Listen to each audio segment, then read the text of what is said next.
My name is Steve Gilman, and for decades I've been helping brands engage with their audiences. On this podcast, we'll connect the dots in the fast-paced world of branding by talking with entrepreneurs, leaders, and marketers on the front lines of telling brand stories.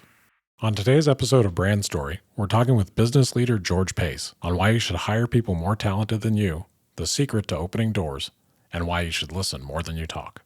Welcome to the Brand Story podcast. I am your host, Steve Gilman, and today we are talking to George Pace. George is the former president and CEO of Rocco Incorporated. Prior to Rocco, his career spanned 17 years with RJR Nabisco, where he held senior management positions in sales, marketing, and strategic planning at both Nabisco and Del Monte Foods.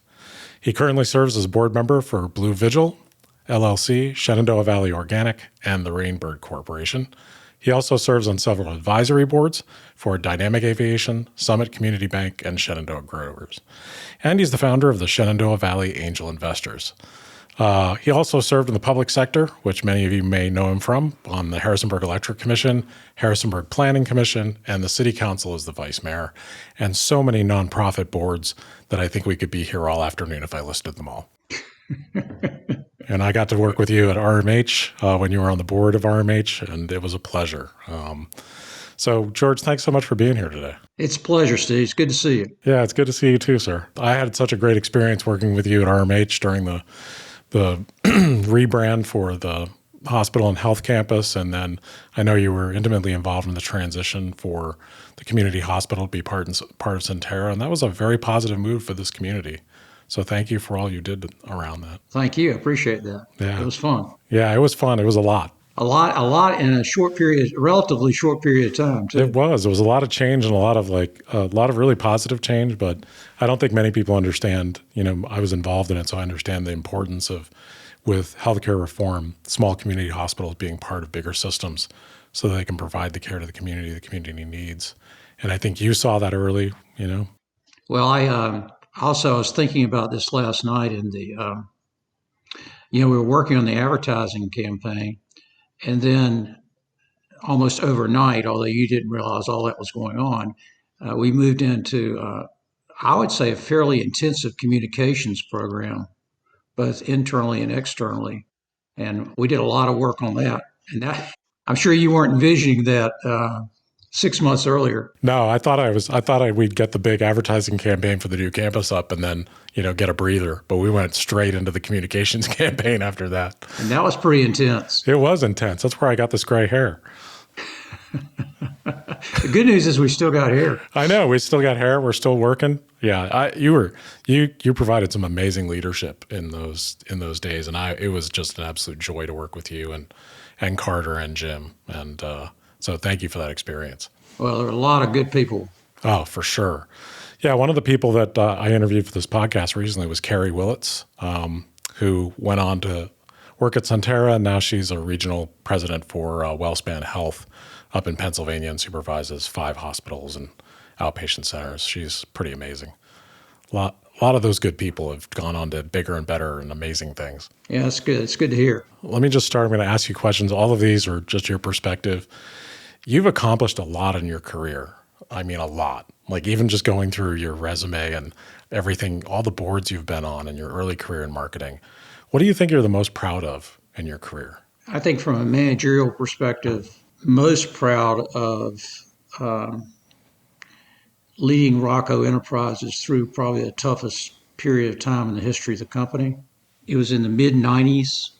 We were facing unprecedented cost increases in grain, corn, and soybean meal, an inability to raise prices because of excess supply in the marketplace.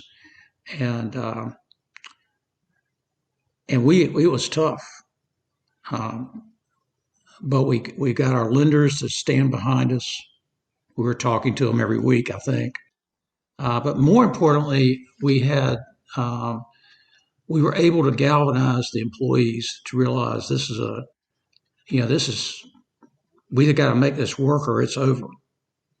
And that was a very intensive communications process that went on and on and on because it never stopped through that whole period of time. But we pulled it off, and we came out of it stronger on the other side than we'd ever been before. Yeah, I remember that time. That was the most intense period of time from a management challenge standpoint in terms of trying to make the right decisions, getting everyone in the same boat, rowing together.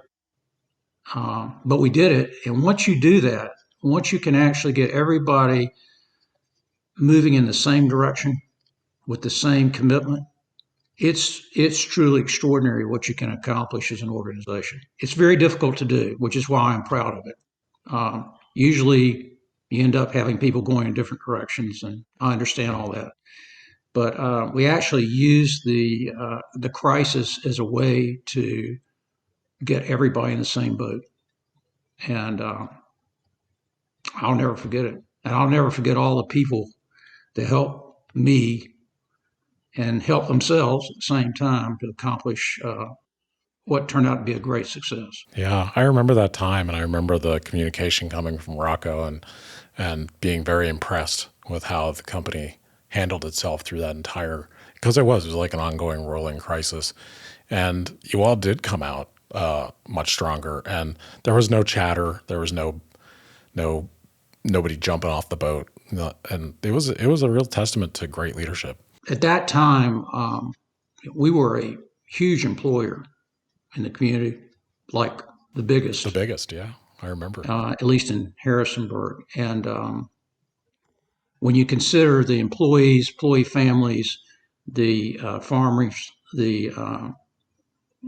this associated services that support the organization, um, you realize if you don't make the right moves, it's not just going to affect the company; it's going to dramatically affect the community, and so that was the most intense thing I've ever been through. Yeah, I bet. But as I said, we came out on the winning side, and just it's amazing how many people stepped up and did all the things that I asked them to do, which was a lot of stuff. It is amazing how much capacity people have when if there's good leadership and good communication, how they can band together and go through change together, even if everyone's at a slightly different point. I've seen it, and it's pretty extraordinary. I personally believe, and this reinforced it. I've always believed that each of us have far more potential than we realize. Yeah, I would agree with that. I mean, the upside's big, really big. It's just that sometimes we're not challenged enough to find out what it is. Yeah.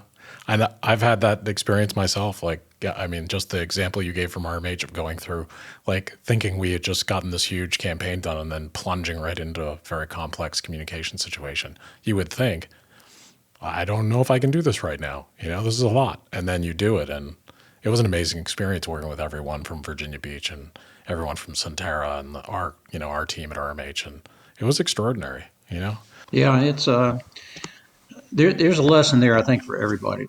Yeah, for sure. So what in your incredibly long career, like when I look at your career, and I've been a fly on the wall of your career for a lot of it. What are you most surprised by? Well, there have been a lot of surprises. Quite a Maybe few. that's the whole point is that no matter how well you plan and how well you think you got your act together, uh, the what you don't know is and and that's a very important thing to realize because as I think when we're younger, we think we're bulletproof and we know everything. At one time, I had that attitude, and I'm not necessarily, you change over time because experiences. And I think that it's very important to realize that you don't know everything, and which requires you do two things when that happens. One, you figure out what it is that you're not very good at, because no one's good at everything, and you make sure you have people around you that are really good at whatever it is you're not good at. And then the second thing is you've always got to be focused externally. People become very inwardly focused because it's something they can control and they like doing that. It's all in the internal process. And I get all that. There's nothing wrong with any of that. But the fact of the matter is that the competitive nature of business is such that if you don't keep a focus externally, and spot the surprise before it becomes a crisis, you're in trouble. And I think that's one of the major things that I've learned along the way, which I don't know, years ago, I didn't even think about that. Yeah, I think that's excellent advice. I think when people are at the beginning of their careers, or even sometimes at the prime of their career, they don't have the wisdom to know, I'd better get some people around me that are good at things that I'm just not good at. And so that when that crisis or that surprise does come, I've got a team in place that's complementary. You can't be threatened by people that are better than you at different things. And I think that's incredibly important. I've seen people who won't hire people that they know are really good because they view them as a threat. Yeah, You want to get those sort of people out of your organization as quickly as you can. that's for sure. Yeah, I agree with But it that. does happen. It happens It quite does. often. Unfortunately, and in leadership, I think it's incredibly important to hire people that scare you. People that'll challenge you, and certainly the great organizations do that. The ones that I've worked for, and I've seen you do that. I've seen Carter Meltons of the world do that, and the Jim Krauses do that. And I think it's a testament to great leadership. So a good part of your career was focused on marketing. And how do you think that experience in marketing, and maybe this speaks to that external focus, how do you think that informed all of the work you did with corporate boards and advisory boards? Well, two things I would say on that. One, when you work in consumer products, branding, marketing is the center of the wheel, and it's responsible for the brand. And it's also responsible for communicating to all the other functional areas in the company of what we're trying to accomplish and reaching out for their assistance to help accomplish that. So you're setting a vision for the brand, and then, which is most of the time that's not that hard, but getting everybody else to buy into it and help support you when you don't have necessarily direct responsibility for them, their peers. And most of the time in large organizations, you've got other brands vying for the same resources. So you got to figure out how to manage through all that. Well, when you do that, especially over several different brands, which fortunately I've had the opportunity to do, you see certain patterns of behavior within organizations that repeat themselves. And with that experience, you figure out ways to um, find the right way to push the right button for different people because all people are different in terms of what motivates them. So you can't use the same technique on everyone. Um, and the same thing applies, not surprisingly, if you're in a board setting. And I've been in there both ways. I've been in there as the uh, chief executive officer trying to get approval for whatever it was I'm trying to get approval for. And I've been on the board side listening to chief executive officers trying to push my buttons to get approval. And so over time, you start to see human behavior repeat itself over and over, regardless of the setting, and you're prepared for it. And you can prepare in advance your narrative that you think carry your point of view. But at the same time, and I constantly remind people of this, that can be dangerous because it can you may miss something that could change your mind. I have this thing I talk about. There's three types of listening. You're going to hear this: passive listening. That's the person that acts like they're listening, but they're actually thinking about something else. And in many ways, they're pretty harmless, except you got to go back and repeat what you said about a dozen times and slap them in the face, and finally they get it. Yeah, been there. There's the active listener, which is the person you want on your team. They're the person that they probably have a point of view about things, but they're open to hearing more information and they're open to change their mind if they learn something they didn't know. That's where you want to be. Yeah. But oftentimes, and this is the dangerous person, is the selective listener. Selective listener is a very smart person. They've already figured out their narrative. They understand why they feel that way. And when they listen to other people, they're simply picking certain portions of what they have to say to support their cause, but they don't listen to everything they have to say. They're just listening to the parts that'll support their agenda. And that person is dangerous. And you really have to sort that out. And if you have that sort of person, you either you've got to call them on it, or you got to get rid of them, because they can really screw up an organization. I've seen it, and I think there's a challenge for people as they advance in their career. They're considered being an expert in something. You know, you're an expert in marketing, or you're an expert in brand or finance or whatever it happens to be. That you're less likely to be open to being wrong and to being like, hey, I hadn't looked at it that way. That's right. And I think that's been the most valuable. I see that in executives that I work for, and I see that in executives that I work with, where if they have that ability to be certain about their point of view up until they have better information, I think that's just crucial to success. Well, as I said, if you can, people listening to this podcast, they can mentally think of where people fit into those three groups, and they'll have people that fit in each one of them. And again, the passive listener, the problem with that is you just have to, your time is precious, and repeating yourself more than once or twice that's an issue. But at least they're not being destructive. But the selective listener can really be a problem for an organization. Now that you've been a board member in multiple different situations, and now you're an angel investor, is there something that you look for in how people communicate and how they tell stories, whether they're a CEO or other management, how they express their point of view? I think one of the most important things that I learned when I'm in this situation that you're talking about is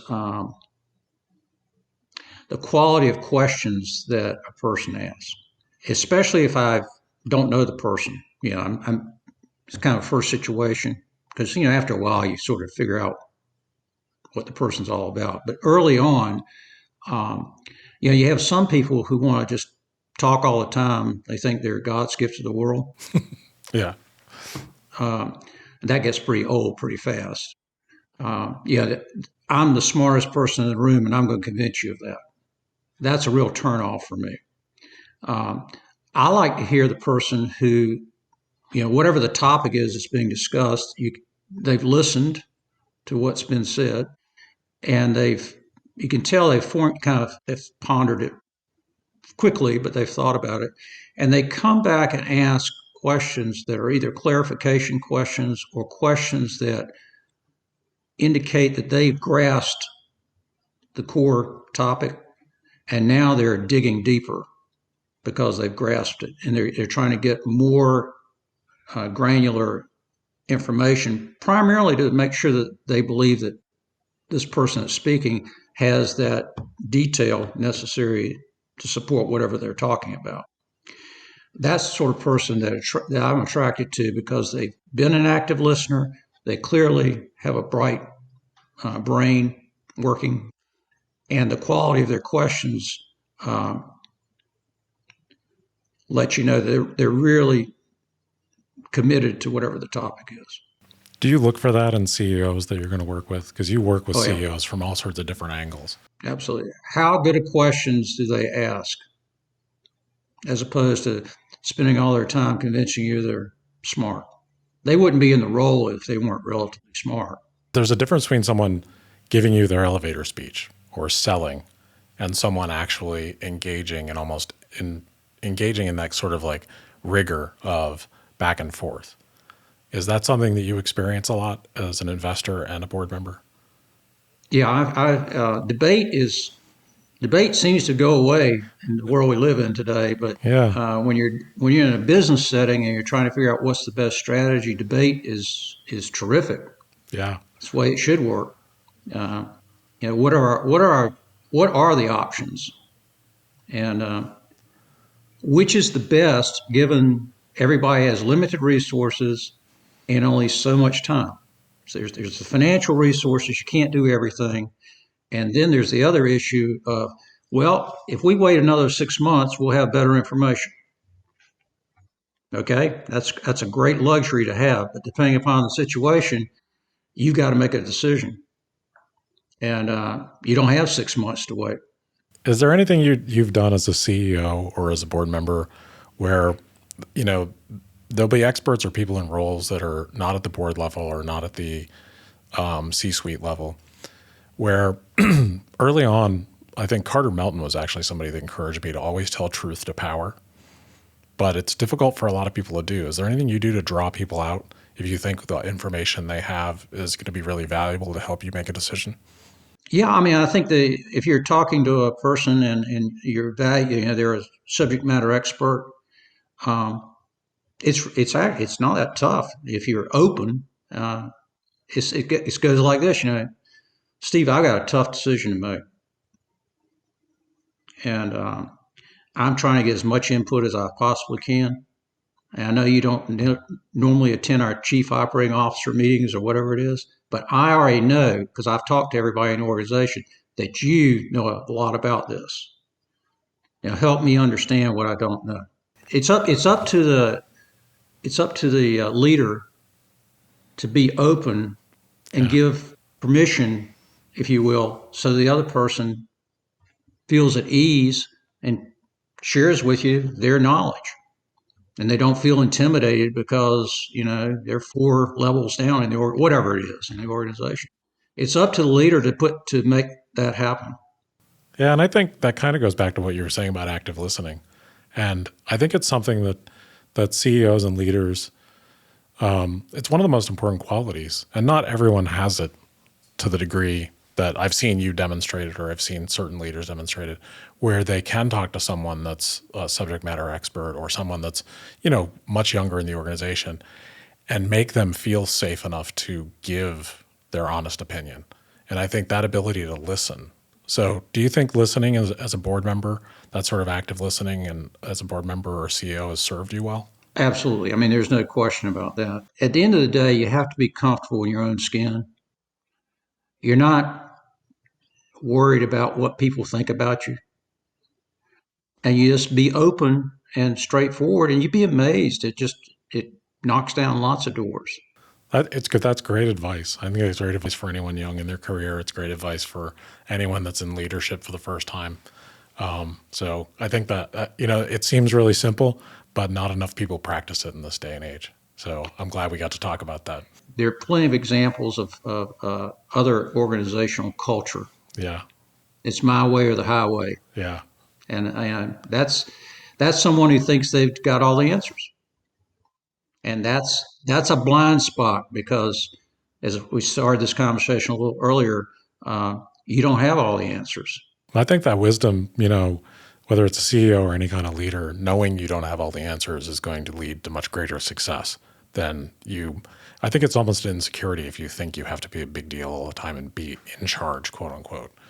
And, I think that's something for anyone listening to this. I think that's something if you're getting into leadership or you're about to join a C-suite, it's your first shot at it, be open, listen more than you talk is sometimes a great thing to do. It helps you getting everybody in the same boat. People are willing to follow someone they know that is thinking about them and not just by themselves, and is asking for their input, wants to hear what they think. Over time, that can really help you in terms of getting everyone to focus on the same common objectives. Yeah, I couldn't agree with that more. I think telling people what to do and being the smartest person in the room is half as good as a way to demonstrate leadership than being a great listener. If you authentically listen to people, you're going to get more information and you're going to think of something you never thought of. So I learned that from you guys. So I appreciate the object lessons that I was given in many boardrooms and many rooms with you and several other leaders. So thank you for that. So I have a couple questions about brand and what you look for in a brand story as an investor, because right now you're an investor, you're still a board member. And when you're joining a board or you're going to invest in a company, it's a big decision, I'm sure, because you're going to give up a lot of your time and a lot of energy. Is there anything that you look for in that brand story? Again, I try to keep it as simple as I can, but it's complicated, but it's very, very important. Yeah. Essentially, that brand is making a promise to the customers that it's doing business with. That's the core thought.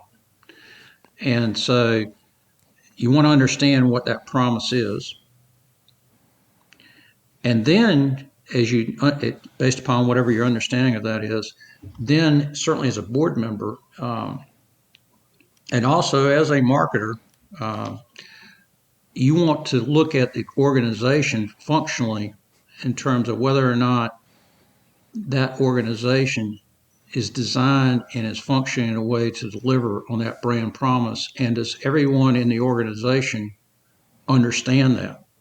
And usually there's some gaps there. I'll give you a quick example. Sure, that'd be great. I've worked now for, it's hard to believe, I've been on the board of directors for the Rainbird Corporation in California for 2 decades. Wow. Which is pretty amazing. Yeah, that is amazing. But Rainbird is a global leader in irrigation business. Yeah. Their brand promise is the intelligent use of water. And it is an engineering manufacturing company. Yeah. Make no mistake about it. These guys from MIT and Stanford, and they're just brilliant engineers. And but their focus is on how can we provide water, the least amount of water necessary to accomplish the goal, so that we conserve water, and also energy, because energy, getting the water to whatever it's got to do, takes energy. Whether that's solar, wind, electric, they're into all that. And so their whole reason for being is conservation of natural resources. And the company, I mean, it's just built into their DNA, and it's fabulous to watch. Yeah, that's amazing. I mean, that is a great read on how important brand promise is. And do you look for that in each organization that you work with, that core? Oh yeah, absolutely. If you don't have some sort of core promise of what you're all about, and if people don't buy into it, then essentially you've got chaos. Yeah, I agree. Controlled chaos. Controlled chaos. Well, because everybody's defining whatever that is for themselves. Yeah, and they're off to the races. Yeah, and if you don't have, I've seen plenty of companies like that. Gosh, I've worked for companies like that. It's an interesting. It's like being part of the rodeo. You just don't know what's going to happen next. So it's getting back to the idea of getting everybody in the boat together, rowing in the same direction. Yeah. Not easy to do, but if you can do it, you can absolutely crush almost all your competition. Yeah, that's absolutely true. Hey, something I've noticed about your career as I was getting ready for this conversation, and I've always thought this, having worked with you, is that every brand you choose to work with and every board you've been on, and it's pretty phenomenal. You have a real focus on helping people. Have you been conscious about that? Yeah, I've been pretty conscious about that. My career is kind of goes 2 different directions. I was younger than most people in the room most of my life. I was very ambitious, and I was willing to move, and I moved all over the United States several times, and eventually ended up in Harrisonburg. And when I got to Harrisonburg, obviously I was still had a lot of responsibility. Yeah. I didn't have a 2-hour commute. All of a sudden I had a different type of life. And that's when I kind of started switching direction and said, how can I take what I've learned and try to help other organizations? And that took me not so much board work, a few boards, but not that much because I was still pretty busy with Rocco, but getting involved with nonprofits, getting involved with public service. It was time to give back. And I've been doing that probably for the last couple of decades. Yeah, and I think you've had a very big impact on this community overall with all the giving back you've done. And I think it sets a great example too. I mean, you've done it. I've seen you, I've been around you when you're providing leadership to nonprofits, and you work hard. I mean, you work harder than some people that are getting paid. I've actually seen that for myself. So the passion you bring to it and the energy you bring to it, I think, is a real credit. Well, I appreciate that. It's just the way I'm wired. If I'm in, I'm in. Well, it's great. It's fun to be around. So I had another question about board members, because I've worked with a lot of boards and board members, and I think this might apply to investors too. They don't have a lot of contact with direct consumer interactions. Do you depend on stories that the CEO or management pass on to you? How do you get information about, is that promise being delivered? Well, you obviously get information from your quarterly meetings or however else you're getting updates on the business. Um, there are metrics that are in place now, whether they're external metrics in terms of market share, uh, customer approval, complaints. If you're in glass ceiling or whatever it Yeah, right. is, Yep. feedback from disgruntled employees. There's a host of different ways to get information on that front. But typically, one of the things I do is I always go to visit customers. You know, um, if it's the grocery stores, that's pretty. I kind of still know my way around that. But with Rainbird, it's they have various distributors. They also have golf courses. They have uh, Home Depot, Lowe's.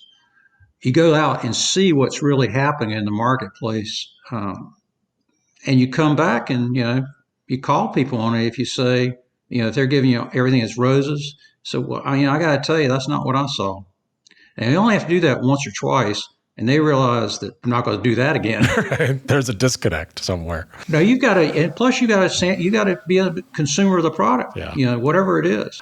Do you think you get that from your marketing background? Because I'm not sure every board member is testing the product and going out and experiencing that and working their way through It probably so, but it's that they should. Yeah, I agree. I mean, if they're going to be, as I say, if you're in, you're in. Well, I think that's a testament to you that if you're in, you're in, and that's something very unique about you.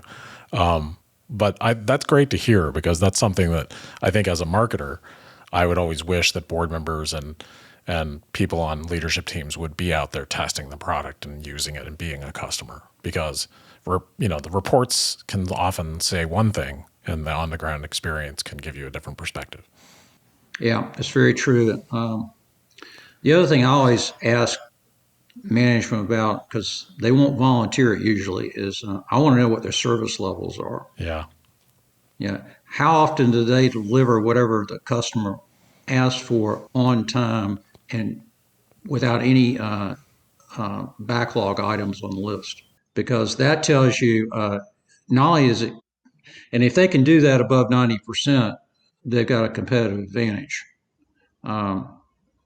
And if they're not at least at 90 or above, then it tells you that internally they got some functional problems. Yeah, and that is a powerful question, and I think it's a very yeah, absolutely. Yeah. But from a customer standpoint, they buy 6 items and they have 4 of them delivered and 2 backlog. Yep, they're ticked off. Yeah, absolutely they are, because customers, it's all about them. They have their perspective, and that's what matters. There are good customers, and I call them A, B, and C customers.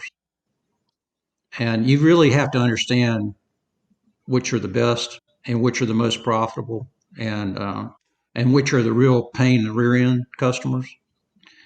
And you've got all of them.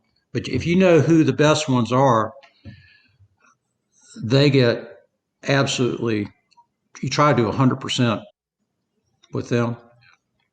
And I remember when I was at Rocco, one of those customers who were in that category was Giant Foods out of Washington, D.C. They were one of our very best customers. And I went down to the distribution center one day, and I was talking to the guy in charge of distribution. I said, just to be clear, if Giant calls us and asks us to send a truck tonight, because we had our own trucks, and ask our driver to drive it backwards, that's what we're going to do. If I have to carry it there myself on my back, that's what we're going to do. That's right. Yeah, absolutely. Do we understand each other? Are we clear? Yeah, that's what it takes. It takes that. But really, customer service levels are reveal quite a lot about how well the company's functioning.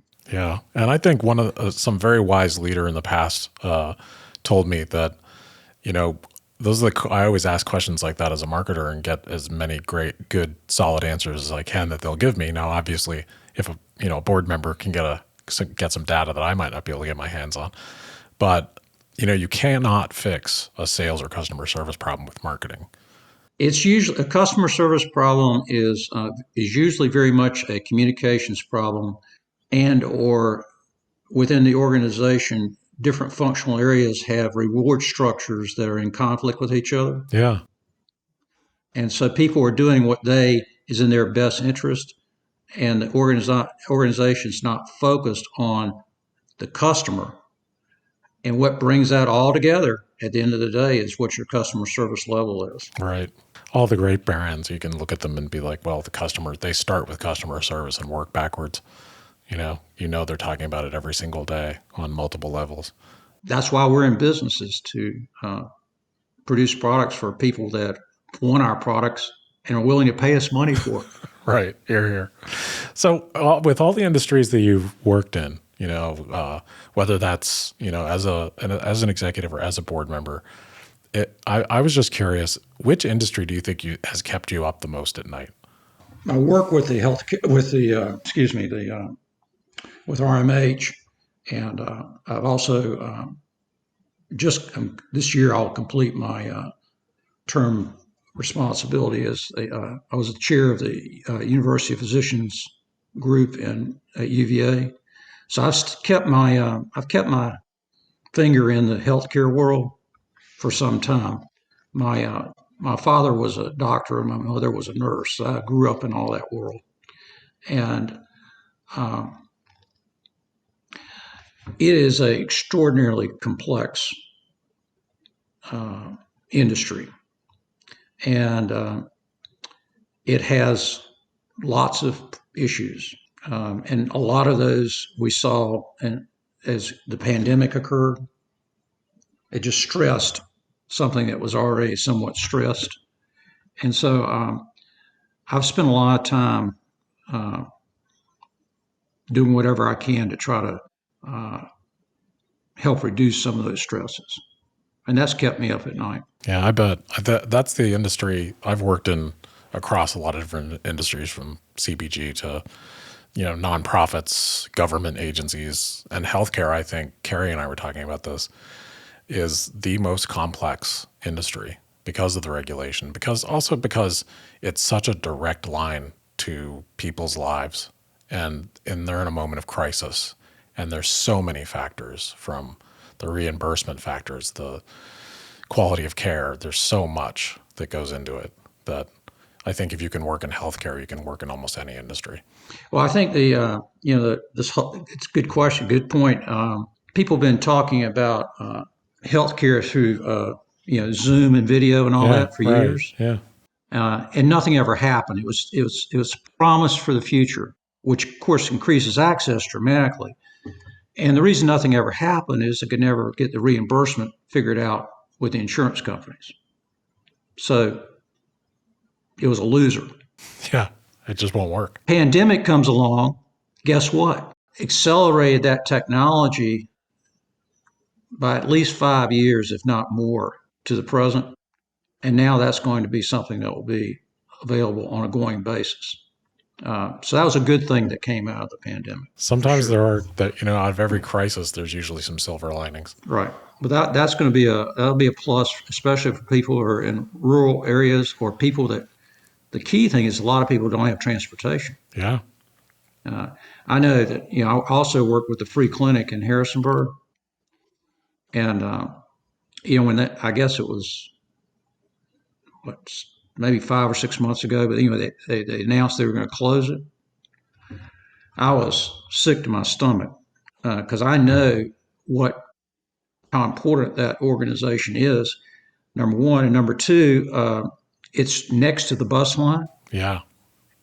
so there was a way for people to get there who didn't have normal transportation as we think about it. Huge issue.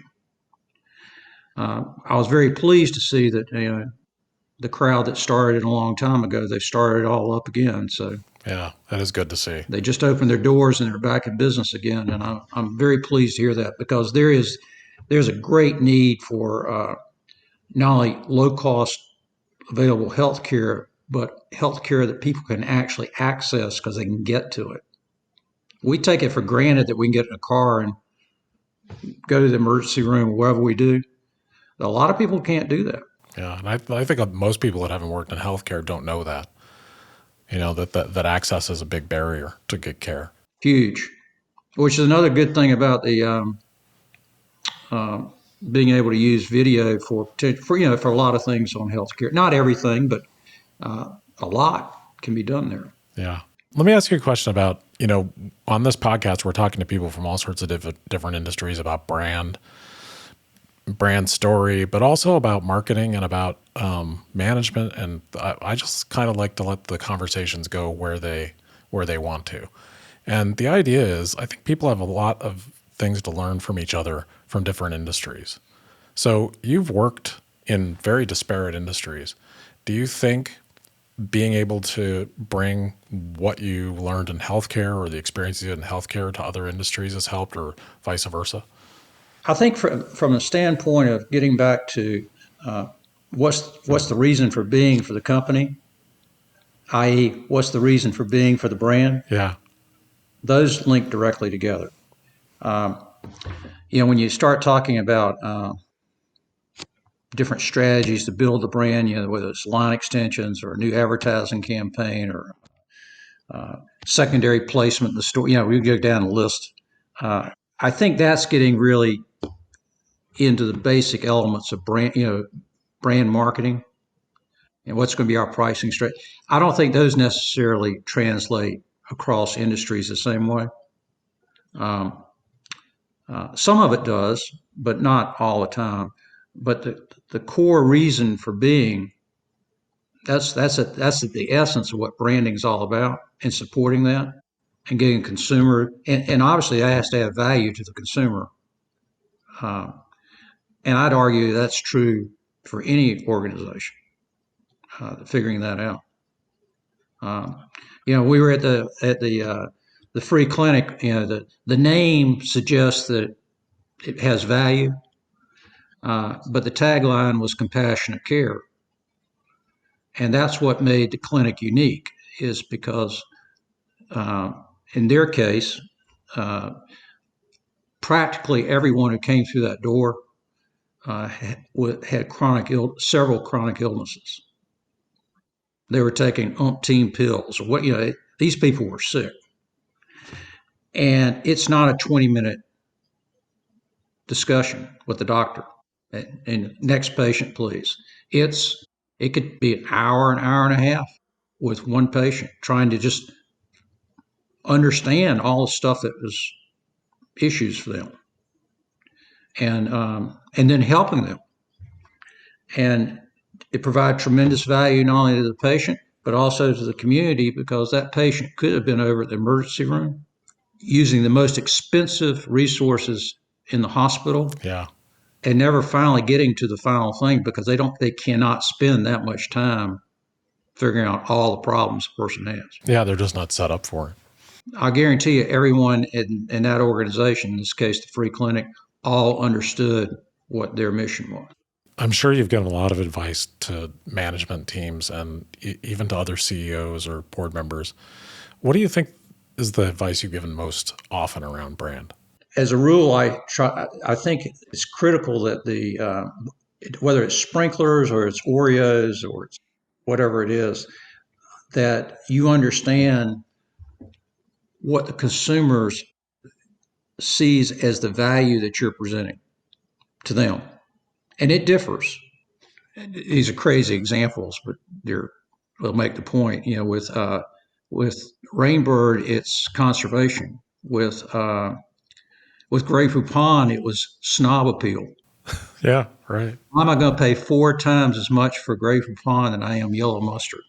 Well, you had to create an image to make that happen. With Del Monte, huge company, it was a very different proposition. They weren't charging a huge price premium, but the consumer was looking for convenience. They were looking for variety, nutrition, and obviously taste. So you had to figure out a way to commute all four elements of what the consumer was looking for. The trick is once you figure it out, it's not easy to figure out sometimes, but once you figure it out, you figure it out by talking to the consumer. I mean, this is not, you go talk to the customer. We used to call it market research. Now they call it customer discovery. That's the Yeah. that's the new millennial term. Yep, But it's market research. It's market research. But the key is once you figure it out, then how do you constantly figure out how you can strengthen that and make it better and better and better? And don't get distracted on some wild goose chase. And that's important because there's always people in the organization that say, well, we've been doing this forever. Yeah. Well, there's nothing wrong with doing something forever. Just figure out how to do it better and better and better. Especially if it works. Because that's the value. And what you got to be careful about is the person who wants to try to reinvent the wheel and create a whole new value stream. That may work. That's called an extension of your brand into another market. And you can do research to see whether or not the consumer would buy into that or not, or whether they would see that's a disconnect. And there are ways to do that to determine it. But you don't automatically go do that because you spent all this time and energy building the brand and that image, whatever it is. Yeah. And the attributes of the brand. You don't just throw that out the window and head in another direction. You're always trying to figure out how to make your brand relevant to the consumer today, not forgetting what the basic attributes and values are of your brand. I couldn't agree with that more. And what problem you solve for the consumer. Like, what value are you creating in their lives? And, staying centered in that is incredibly important. Right. And, in today's world, convenience, time is of the essence. So you do a lot of times in the food business, you do a lot of things in packaging to represent the same product in a way that provides greater convenience to the consumer. So it takes less time, less preparation, less cleanup, you name it. But your product fundamentally hasn't changed. You just figured out a way to present it in a way that makes it more convenient. I mean, that's making your product more useful, more convenient, easier to use, and easier for the customer to buy is what it's all about. Yep. The best marketing advice and the best brand advice is almost always the most fundamental. So, I think your approach, from everything I've seen and you and I've talked in the past is really right on the nose. Everything that you've done with brands over the years, I think, comes back to the strengths of knowing who the customer is and knowing what problems you're solving for them. Well, I appreciate that. And I try, everybody says, keep it simple. Yeah. There's a lot, it's obviously pretty complicated. Lots of stuff are pretty complicated, but there's certain things that you have to they're kind of your core principles. Yep. And you keep trying to apply those, and that's what you do. And surround yourself with brilliant people. That's helpful too.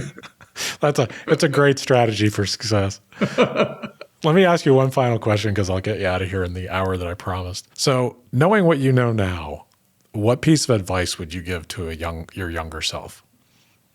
There was a time when I was younger, I always had the ability to listen to, gain the information, filter it through my head, and come back and give people what I thought was the answer. The answer. Right. And I was pretty quick at it, quicker than most people.